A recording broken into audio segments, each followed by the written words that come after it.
प्रभु यीशु की स्तुति हो, प्रभु यीशु की महिमा हो, वो बढ़े और हम घटे, हमारे जीवनों से उसे महिमा मिले। दोस्तों, आप सबों ने पी के पिक्चर देखी होंगी आमिर खान की। उसमें वो किसी दूसरे स्पेस से आता है और उसे अगर वापस उसी स्पेस में जाना है तो उसके पास एक रिमोट होता है, एक जिसके बिना वो उस स्पेस में वापस जा नहीं सकता। सही है। यदि आप और मैं ईश्वर को जानना चाहते हैं, समझना चाहते हैं और हम ये विश्वास करते हैं कि इस ब्रह्मांड में बहुत सारे ग्रह हैं और उनमें से किसी एक ग्रह से हम भी आए और वापस यदि हमको उस ग्रह में जाना है, तो हाँ दोस्तों, हमारे पास भी एक रिमोट चाहिए, जिसके रिमोट के बिना आप और मैं वापस नहीं जाते। वो क्या है? वो है यीशु मसीह के नाम के बिना हम और आप स्वर्ग राज्य में जा नहीं सकते। वापस हमारी आत्मा को यदि वापस फिर से परमात्मा के पास जाना है, फिर से जहाँ से वो आई है वहीं जाना है, तो उसे यीशु मसीह के नाम का रिमोट कंट्रोल उसके पास होना बहुत ज़्यादा ज़रूरी है। दोस्तों, यदि आप उत्पत्ति ग्रंथ पढ़ेंगे तो आपको पता चलेगा कि ईश्वर ने एक योजना बनाई। योजना क्या थी कि उसने अपनी शक्ति से, अपने पावर से, उस सनातन आत्मा ने अपने आप को जब उसने उत्पन्न किया अपने पुत्र के रूप में, शब्द के रूप में, तो उस शब्द के लिए उसने क्या किया? शरीर बनाया। उस शब्द को उसने क्या किया? स्वर्ग बनाया और स्वर्ग में जो कुछ भी है वो बनाया। फिर क्या किया? पूरा ब्रह्मांड में पानी से भरा हुआ ब्रह्मांड था। इस पानी को उसने दो भागों में बदल दिया। एक पानी को उसने आकाश बना दिया और एक पानी को सुखा के उसने समुद्र और जो सूखी हुई मिट्टी उसे धरती बना दिया। ये बात आप और मैं हम सब जानते हैं, यदि हम उत्पत्ति ग्रंथ पढ़ते हैं तो। यदि ठीक है, अब ये ईश्वर की योजना थी। अब इसी मिट्टी का जो पार्ट उसको सूख के मिला, वो आपको पता है फिर प्रभु ने क्या क्या किया। मैं आदम की कहानी बताना चाहती हूँ। इसी मट्टी से प्रभु ने एक ढांचा तैयार किया अपने समान और उस ढांचे में अपनी आत्मा का निवास स्थान बनाया। इस धरती के लिए टेम्पररी, मिट्टी के टेम्पररी। लेकिन हम प्रमट्टी आए कहाँ से? आसमान से आए, आत्मा से आए। हम धरती की नहीं है, हमारी आत्मा धरती की नहीं है, वो स्वर्ग की है जहाँ से वो आई। मैंने पहले कहा, अगर हमें वापस स्वर्ग में जाना है, हम आत्मा है, तो हमें यीशु के नाम का रिमोट कंट्रोल चाहिए, क्योंकि शरीर नाशवान है, इसी मिट्टी से बना, इसी मिट्टी में मिल जाएगा। लेकिन हमारा शरीर, प्राण, आत्मा की कहानी है। तो अगर शरीर मिल गया तो आत्मा को अगर वापस परमात्मा के पास जाना है तो हमारे को क्या करना पड़ेगा? हमें यीशु मसीह को की हर बात को जानना और समझना बहुत ज़रूरी होगा। तो आप देखिए, अब हुआ क्या?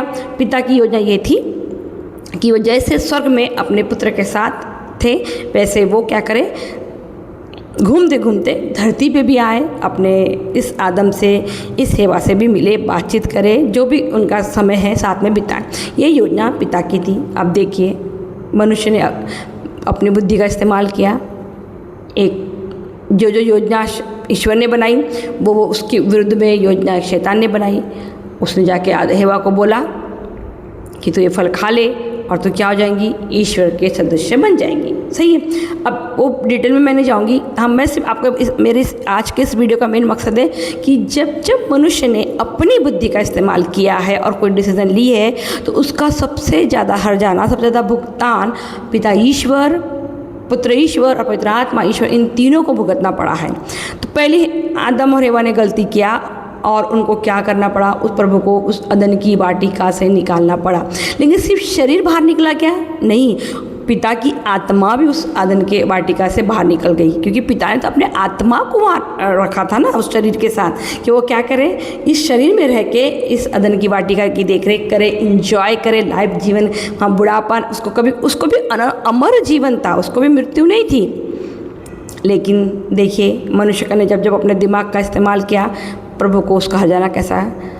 जैसे ही अदन की वाटिका से आदम और हेवा को बाहर निकाला गया, पिता को एक नई योजना बनाना पड़ी, फिर से वापस अदन की वाटिका में आदम और हेवा को लेके आने के लिए, क्योंकि अब पाप है और पाप है तो एक बलि देना जरूरी है। उसके लिए प्रभु क्या करना पड़ा? अपने पुत्र यीशु मसीह को, अपने पुत्र यीशु को, जो कि शब्द के रूप में अभी उनके पास था, अब उन्हें शरीर पहना के संसार में भेजने का योजना पिता को बनाना पड़ा।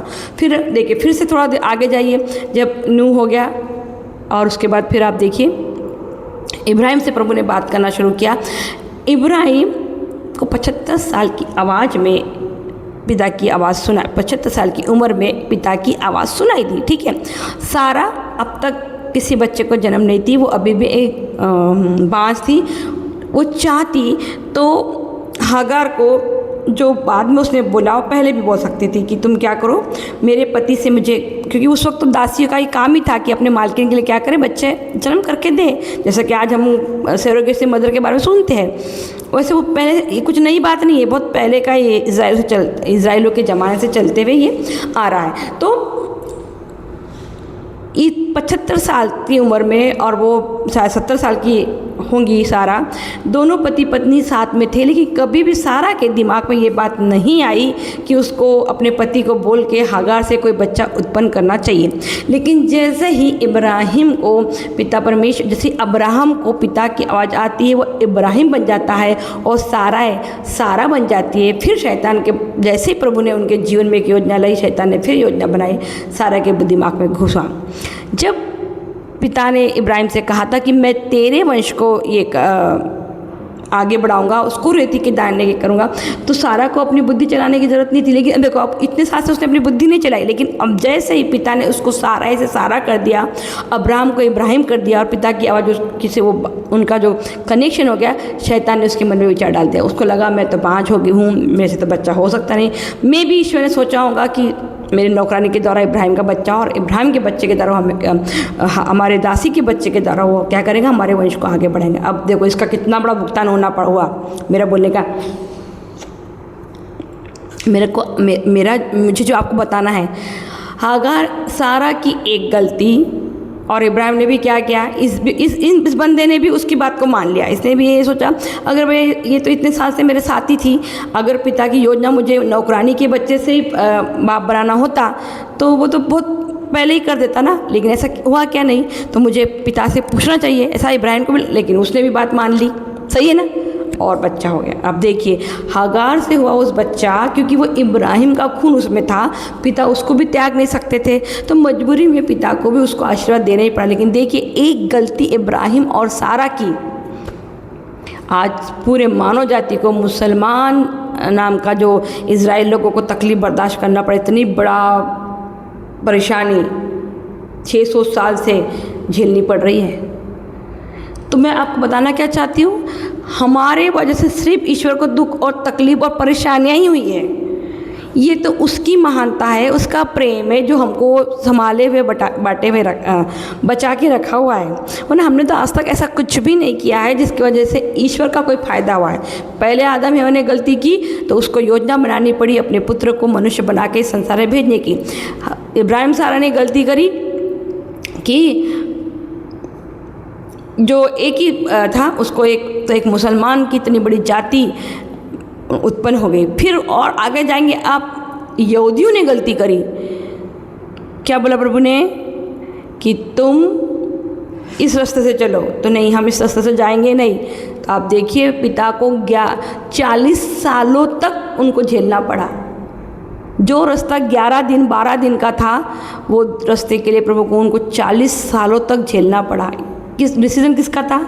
मनुष्य ने अपनी बुद्धि का इस्तेमाल जब जब किया है, तब तक पिता को उसकी बहुत बड़ी कीमत चुकानी पड़ी है। इसलिए पिता ने उस अदन की वाटिका में कहा कि तुम भले और बुरे के ज्ञान का फल मत खाना। यही मेन टॉपिक है, यही मेन कारण है कि प्रभु नहीं चाहते थे कि हम वो फल खाएं, क्योंकि वो जानते थे जैसे ही हम ये फल खाएंगे, हम अपनी बुद्धि का इस्तेमाल करेंगे। और जब हम अपनी बुद्धि का इस्तेमाल करके कोई भी काम करेंगे, उसका डिसीज़न, उसका नतीजा गलत ही होगा और वो भुगतना पिता को पड़ेगा। अदन की वाटिका ले लो, या इब्राहिम सारा, आदम और हेवा ले लो, या इब्राहिम और सारा ले लो, या मूसा के द्वारा यहूदी कलीसिया ले लो, इज़राइलियों को ले लो। ये सब लोगों ने जब अपनी बुद्धि का इस्तेमाल किया, इसका हर्जाना भुगतान पिता को करना पड़ा। 40 सालों तक उन्हें भटकना पड़ा। दोस्तों, एक ही ऐसा व्यक्ति संसार में आया जिसने अपनी बुद्धि का इस्तेमाल 1 रुपये का भी नहीं किया, और वो था पिता का इकलौता पुत्र यीशु मसीहा, जिसने कहा, मेरी नहीं, मेरे पिता की इच्छा पूरी हो। मैं यहाँ संसार में पिता की योजना को पूरा करने आया हूँ। मैं अपने मन से नहीं आया, मैं पिता के द्वारा भेजा गया हूँ। आप न्यू टेस्टमनी पढ़िए, इतना सुंदर बातें ईसा मसीह ने अपने मुख से कहे। आज अगर हम थोड़ा बहुत भी संसार में अचीवमेंट कर लेते तो अपने आप को किसी बड़े धन्ना सेठ से कम नहीं समझते, लेकिन एक ईश्वर का पुत्र जब मनुष्य बन के संसार में आया, ना जाने कितने बड़े बड़े चमत्कार उसने संसार में किए, लेकिन कभी भी उस महिमा को अपने लिए इस्तेमाल नहीं किया। बोला सब मेरे पिता के लिए। इवन उसको जब किसी ने कहा कि भले, मतलब मुझे क्यों भला कहते हो, ईश्वर मेरे पिता के अलावा कोई भला नहीं। कितना हम्बलपना यीशु मसीह में था। उस हम्बलपन का अगर 1% भी दोस्तों आप और मेरे में आ जाएगा ना, स्वर्ग के द्वार हमारे लिए अपने आप ही खुल जाएंगे। एक बहुत बड़ी कहानी जिसे मनुष्य ने अपनी गलतियों के द्वारा रचा, उनको लगता है कि पिता ने हमें परेशानी में डाला। नहीं, पिता को हमने परेशानी में डाला, क्योंकि हमने उस कहानी के जो रचयिता है वो हम है। हमने अपनी बुद्धि का इस्तेमाल किया। आदम हेवा ने अपनी बुद्धि का इस्तेमाल किया। यदि आदम और हेवा अपनी बुद्धि का इस्तेमाल नहीं करते तो वो आज अदन की वाटिका में ही होते। सही है। यदि सारा और इब्राहिम वो हागार का इस्तेमाल नहीं करते तो आज मुसलमान नाम की कोई जाति इस संसार में नहीं होती। सही है। यदि इजरायली लोग 40 पिता परमेश्वर की बातें मान लेते तो 40 सालों तक वो यहूदी उसमें नहीं भटकते। और अब जो आज का जो इज़राइल है वैसा इज़राइल अब नहीं होता। यदि यहूदी लोगों ने प्रभु यीशु मसीह को स्वीकार कर लिया होता तो आज का जो इज़राइल है वो ऐसा अब नहीं होता। हाँ दोस्तों, पिता ने कहा मैं दुखी हूँ, अफसोस हूँ। क्यों? क्योंकि मेरे लोगों ने मुझे, यीशु मसीह ने कहा, मुझे पहचाना नहीं है। उसके सामने सब रहस्य की बातें क्या है उसके साथ छुपी हुई है। और जिन यहूदियों ने 400 साल की गुलामी के बाद की एक भविष्यवाणी उनको मिली थी इब्राहिम, इसहाक और याकूब के द्वारा कि 400 साल के बाद एक मसीहा आएगा और तुमको छुड़ा के ले जाएगा, उसको उन्होंने हल्के में ले लिया। दोस्तों, उनको क्या कर दिया? हल्के में ले लिया। लेकिन जब उनको एक नई भविष्यवाणी मिली कि तुम्हारे लिए एक मुक्तिदाता उद्धारकर्ता आएगा, तो उसको भी उन्होंने हल्के में ले लिया। दोस्तों, प्रभु उनके सम्मुख थे, वो सारे चमत्कार चंगाइयाँ उनके सामने हो रही थी, लेकिन उनको विश्वास ही नहीं हो रहा था। उन्होंने सारी भविष्यवाणियों को अपने आंखों के सामने से अनदेखा कर दिया। क्यों? क्योंकि उनको उनके वो रीति रिवाज और मूसा के द्वारा दी संहिता के रीति रिवाज जो थे, जो नियम कानून बनाए गए थे, उसके अलावा उन्होंने उस ईश्वर को इतना छोटा, इतना कमज़ोर बना दिया कि उन्हें लगा कि ईश्वर इसके अलावा, इस संहिता के अलावा, इस रीति रिवाजों के अलावा, इस नियमों के अलावा दूसरा कुछ काम कर सकता ही नहीं। ईश्वर कुछ नया कर सकता ही नहीं।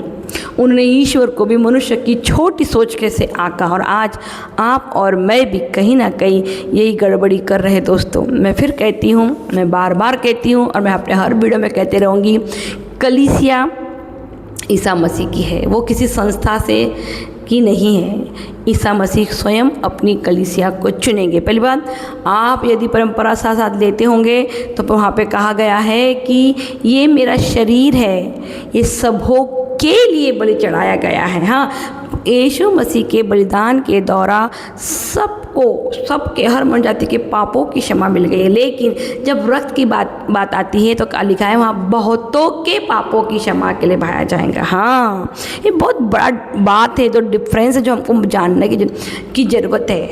हम ऐसा जीवन, सिंपल एक जीवन जी रहे हैं और उसमें हमारा ईश्वरीय आत्मिक कुछ भी लेन देना नहीं है, और हमको लगता है कि ऐसा जीवन जी के आप और मैं प्रभु के राज्य में प्रवेश करेंगे, तो ये बिल्कुल नहीं होगा। मैं आपको डराने के लिए नहीं बोल रही, लेकिन पवित्र बाइबल हमें यही सिखाती है। वहाँ कई बार बाइबल में आप पढ़े, वहाँ लिखा है चुने हुए विश्वासी लोग अलग किए जाएंगे। चुने हुए विश्वासी लोग अलग किए जाएंगे। तो इसका मतलब ये है कि कोई हर दूसरा व्यक्ति जो अपने आप को मसीह कहता है या क्रिश्चियन कहता है, वो स्वर्ग राज्य में नहीं जाएगा। तो कौन है वो लोग जो स्वर्ग के राज्य में प्रवेश करेंगे? कौन है वो? जो अन्य जाति, स्पेशली अन्य जातियों से आए हुए लोग, क्योंकि यहूदी लोग ऑलरेडी प्रभु यीशु मसीह के द्वारा आशीषित हैं। हम विश्वास के द्वारा बुलाए गए लोग हैं। वो चुने हुए और विश्वासी दोनों भी है। क्यों? क्योंकि कुछ कुछ यहूदियों ने उन्हें नहीं चुना, लेकिन जिन जिन यहूदियों ने उन्हें चुना वो चुने हुए और विश्वासी दोनों हो गए। सही है, लेकिन हम बुलाए हुए गए हैं, लेकिन अब हम चुने जाएंगे या नहीं जाएंगे, इसका बात अभी तक अटका हुआ है। तो एक बहुत सुंदर वचन है एफिसियों के नाम संत पौलुस का पत्र, मसीह द्वारा जनजीवन अध्याय 2। मन नहीं मानवता की एकता है, वो पूरा अपना नहीं पढ़ना है, मैं आप पूरा घर में पढ़ लीजिए, लेकिन मैं इसको थोड़ा सा पढ़ती हूँ। आप याद रखें कि पहले आप मसीह से अलग थे, इज़राइल के समुदाय से बाहर थे, विधान की प्रतिज्ञाओं से अपरिचित और इस संसार में आशा और ईश्वर से रहित थे। आप लोग पहले दूर थे, किंतु ईसा मसीह से संयुक्त होकर आप अब मसीह के रक्त द्वारा निकट आ गए हैं। हाँ, आप पूरा पढ़ लीजिए इसे, लेकिन देखिए इसमें एक मेन महत्वपूर्ण पार्ट क्या है। आप लोग पहले दूर थे, किंतु ईसा मसीह से संयुक्त होकर आप अब मसीह के रक्त द्वारा निकट आ गए हैं। महत्वपूर्ण पार्ट क्या है कि यदि अन्य जातियों में से जितने लोग भी प्रभु यीशु मसीह के नाम का बपतिस्मा ग्रहण किए हैं, यदि उन्हें प्रभु पिता परमेश्वर के उस वापस अपने घर में अदन की उस वाटिका में, उस नए यरूशलेम में प्रवेश करना है, तो यीशु मसीह का रक्त ही आपको और मुझे विश्वासियों को चुने हुए लोगों में शामिल करेंगे। दोस्तों, बुलाए हम सब गए हैं विश्वास के द्वारा, लेकिन चुने हम जाएंगे सिर्फ और सिर्फ ईसा मसीह के रक्त के द्वारा। ईसा मसीह का रक्त का मतलब है पवित्र आत्मा के फल। यदि हमारे आपके और मेरे अंदर पवित्र आत्मा के फल नहीं पाए जाते, तभी पौलुस ने कहा, यदि मैं बड़े से बड़े चमत्कार कर लूँ, मैं बहुत कुछ कर लूँ, लेकिन यदि मुझे प्रेम, आनंद, शांति, इन सारे पवित्र आत्मा के फलों के गुणों की कमी है, तो मैं परमेश्वर के हाथ में कुछ भी नहीं, घन करता हुआ एक खिलौना मात्र हूँ। ये संत पौलुस ने कहा है, जिन्होंने न जाने कितने बड़े बड़े चमत्कार कर दिए। तो मैं बोलना क्या चाहती हूँ, आपको पवित्र आत्मा के वरदानों के द्वारा चमत्कार चंगाई करने का समय खत्म हो गया। यदि आपने पवित्र आत्मा का, क्योंकि प्रभु आपका इस्तेमाल कर रहा है यीशु मसीह के नाम का प्रचार करने के लिए, तो आप पवित्र आत्मा के वरदानों को बहुत प्रार्थना करके मांगोगे, प्रभु आपको देगा, और पवित्र आत्मा के वरदानों के द्वारा बड़े बड़े चमत्कार आप कर सकते हो, बिल्कुल। लेकिन इसकी गारंटी बिल्कुल नहीं है कि आप पवित्र आत्मा के फलों से भी भरे हो।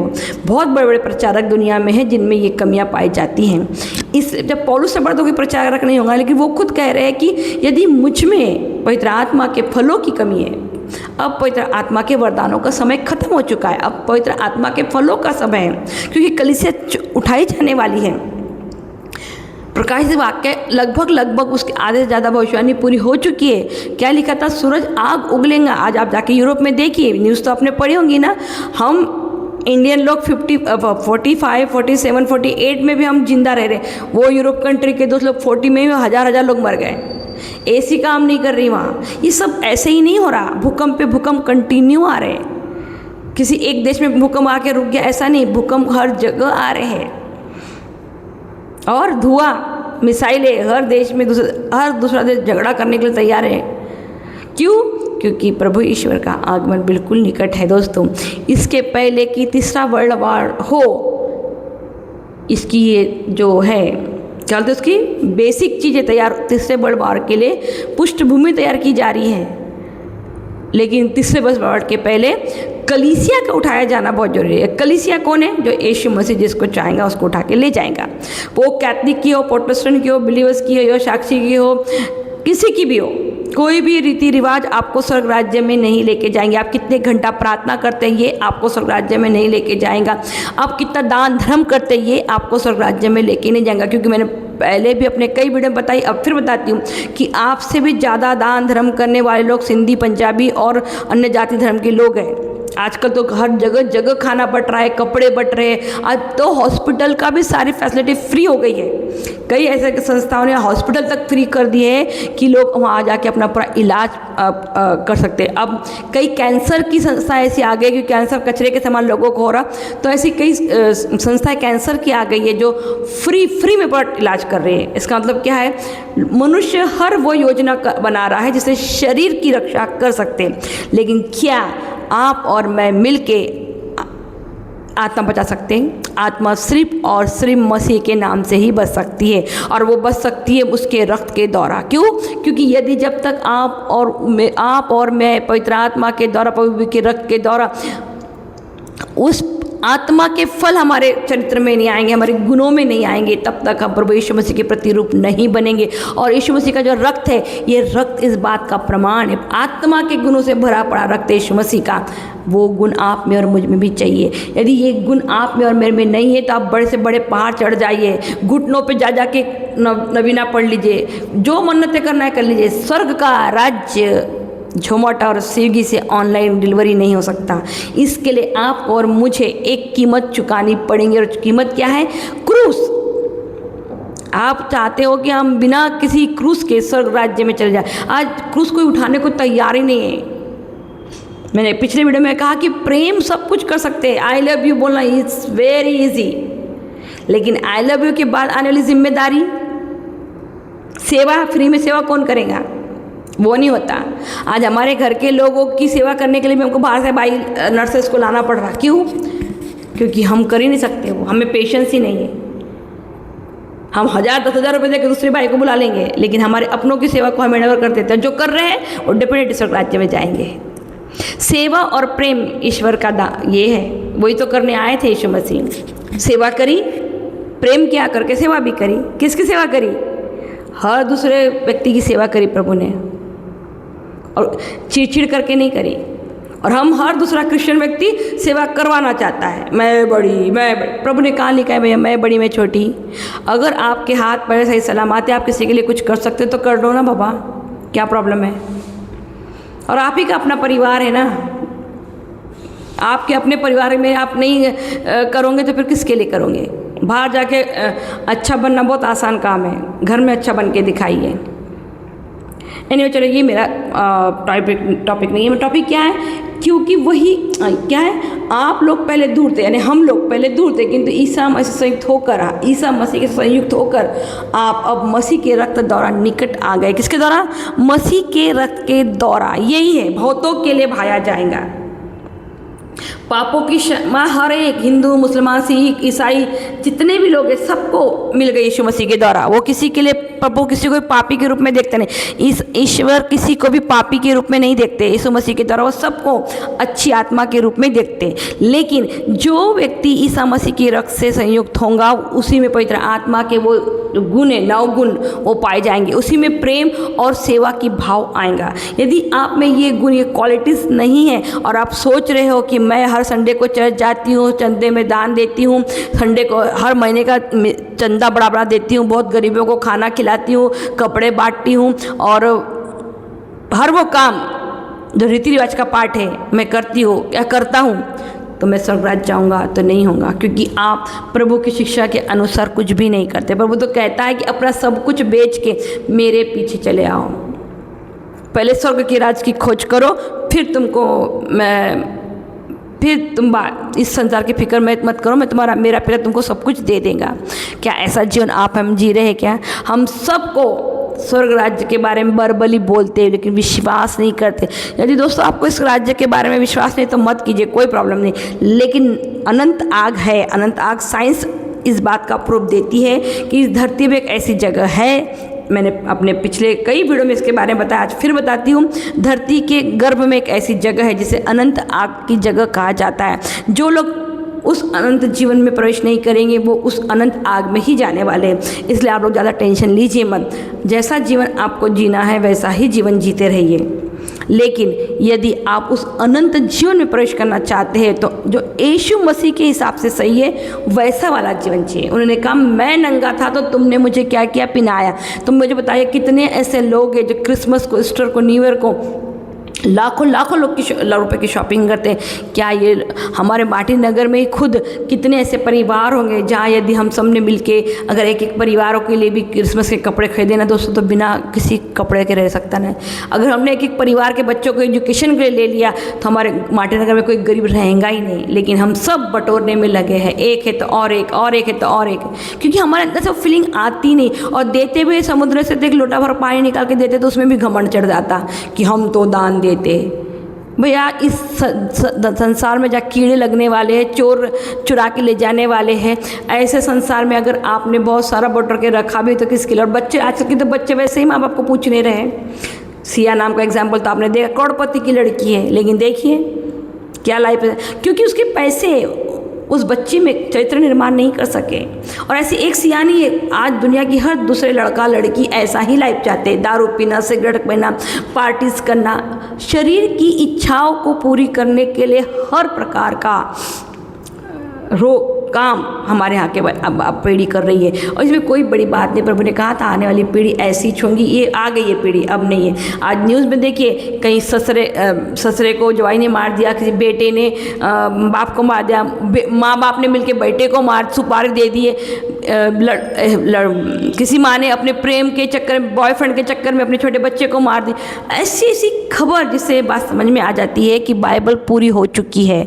लिखा इस संसार से जब तक प्रेम, धर्म का अंत ना हो। धर्म का अंत होने का मतलब क्या है कि संसार से धार्मिकता, प्रेम खत्म हो जाएगा, सिर्फ अपनी शारीरिक ज़रूरतें ही भरी रहेंगी। और कहीं कहीं ऐसा है, शादी तो कर ली है लेकिन पति पत्नी एक दूसरे के साथ समझ, क्योंकि पैसा कमाना है, बच्चे पैदा किए लेकिन उनको परवरिश देना नहीं चाहते, सब पैसा कमाना जा रहे हैं, सब पैसा। आपके बच्चों को परवरिश कौन देगा? वो टीवी देगा, मोबाइल देगा, या जो बेचारे बुजुर्ग लोग घर में वो देंगे, तो वो तो अपने हिसाब से ही उनको परवरिश देंगे ना। दोस्तों इस समय आ गया है मनन चिंतन करने का। मैं बार बार अपने मेरे वीडियो का एक ही मकसद है कि कलीसिया तैयार, दुल्हन के समान तैयार अगर आपको होना है तो प्रभु यीशु मसीह ने बाइबल में जो आपको टर्म और कंडीशन बताया उसके हिसाब से तैयार होना है। आप अपने हिसाब से तैयार मत हो जाइए कि मैंने प्रभु के हिसाब से उसको मैच करके देखिए कि ये वचन प्रभु ने कहा है क्या, मैं ऐसा कर रही हूँ क्या। अगर ऐसा है तो आप जरूर, अगर नहीं है और आप अपने मन से कुछ तो भी उस पर जोड़ जाड़ के कुछ भी कर रहे हैं तो दूसरी बात, अपने आप को संहिता के किसी भी रीति रिवाज से जोड़ने की ज़रूरत आपको नहीं है, क्योंकि प्रभु ने संहिता का एक एक चिन्ह मात्र अपने कंप्लीट किया है। क्योंकि वचन कहता है कि आकाश और पृथ्वी टल जाए तो टल जाए, पर संहिता का एक बिंदु मात्र भी टल नहीं सकता। इसका मतलब क्या है कि प्रभु यीशु मसीह ने उस संहिता को पूरी तरीके से अपने अंदर कंप्लीट कर दिया है, उसे ख़त्म कर दिया है, समाप्त कर दिया है। इसे तो कहा कि आकाश और पृथ्वी टल जाए लेकिन संहिता का, क्योंकि वो बिंदु मिनट उस संहिता को पूरी करने के लिए तो ईसा मसीह संसार में आया था ना। तो इसलिए आप अभी संहिता और ईसा मसीह दोनों साथ साथ नहीं चल सकते। आपको या तो ईसा मसीह के अनुग्रह सत्य के साथ चलना है, उसके रक्त के साथ चलना है, उसको स्वभाव के साथ चलना है, उसको शिक्षा के साथ चलना है, या तो फिर दूसरा पॉइंट है संहिता। और संहिता के लोगों का न्याय होने के लिए प्रकाशित वाक्य में लिखा है कि प्रभु उनके लिए राजा बन के आएंगे, क्योंकि वो अब तक यहूदियों के राजा के इंतज़ार कर रहे हैं। प्रभु यीशु मसीह को प्रभु यीशु को स्वर्ग में जाके अभी कम से कम 2026 साल हो गए। और देखिए इन 2026 सालों से यहूदियों ने अब तक एक भी बलि नहीं दिए, जबकि उनको तो रीति रिवाज में बलि चढ़ाना ही हर साल। इसका मतलब पिता ने अपने पुत्र की जो बलि दी थी वो इतनी वैलिड है कि उसके बाद अब कोई बलि हो सकती है। अब फिर से यहूदी कोशिश कर रहे हैं बलि चढ़ा के मंदिर बनाने का। इसके पहले और बलि चढ़ सकती नहीं, क्योंकि महाबलि ऑलरेडी चढ़ चुकी है। उसके बाद अब यहूदियों के द्वारा किसी भी जानवर का कोई बलि भय नहीं सकता दोस्तों। इसलिए बी रेडी कलीसिया के रूप में, इसके पहले कि प्रभु यहूदियों के पास जाए, उनका न्याय करने के लिए, उनका राजा बन के वो आएगा गैर यहूदियों के पास, उन्हें अपने साथ ले जाने के लिए कलीसिया बना के, दुल्हन बना के। दोस्तों अपनी शरीर, प्राण और आत्मा तीनों से तैयार हो जाइए, आनंदित रहिए। प्रभु तो कभी भी आप, मैं रेडी हूँ। मेरे संसार के किसी चीज़ के लिए कोई प्लानिंग मत कीजिए, मुझे ऐसा करना है, मुझे वैसा करना है, वो सब बेकार की प्लानिंग है। क्योंकि प्रभु जिस संसार को नाश करने वाले संसार में आप प्लानिंग करके करोगे क्या। तो दोस्तों बी रेडी एज अ दुल्हन, एज अ कलीसिया। ईसा मसीह अपनी दुल्हन को लेने आने वाला है। कोई पास्टर, कोई फादर, कोई प्रचारक आपको लेने नहीं आने वाला है। इसलिए ईसा मसीह के हिसाब से अपने आप को तैयार करके रखिए। मेरे प्रभु मैं तुझे धन्यवाद देती हूँ कि तूने मुझे इस योग्य समझा, कि तूने अपने शब्द मुझे दिए कि मैं कलीसिया को, दुल्हन को किस तरीके से तैयार होकर रहना है ये बता सकूं। प्रभु धन्यवाद। अपनी इच्छा को मेरे मुंह के द्वारा मेरे शब्दों के द्वारा बताने के लिए प्रभु, क्योंकि आज हम सबों को सिर्फ एक ही चीज़ करना है प्रभु, वो है तेरा इंतज़ार पूरे आनंद के साथ, खुशी के साथ प्रभु जी। और प्रभु हमारे आप मदद कीजिए, हमारी सहायता कीजिए कि हम आपके आगमन तक पूरे धैर्य के साथ इस संसार में तेरा इंतज़ार करें। सारी महिमा, सारा आदर, सारा सम्मान मेरे पिता आपको देती हूँ, यीशु मसीह के नाम से मांगती हूँ। आमीन, आमीन, आमीन।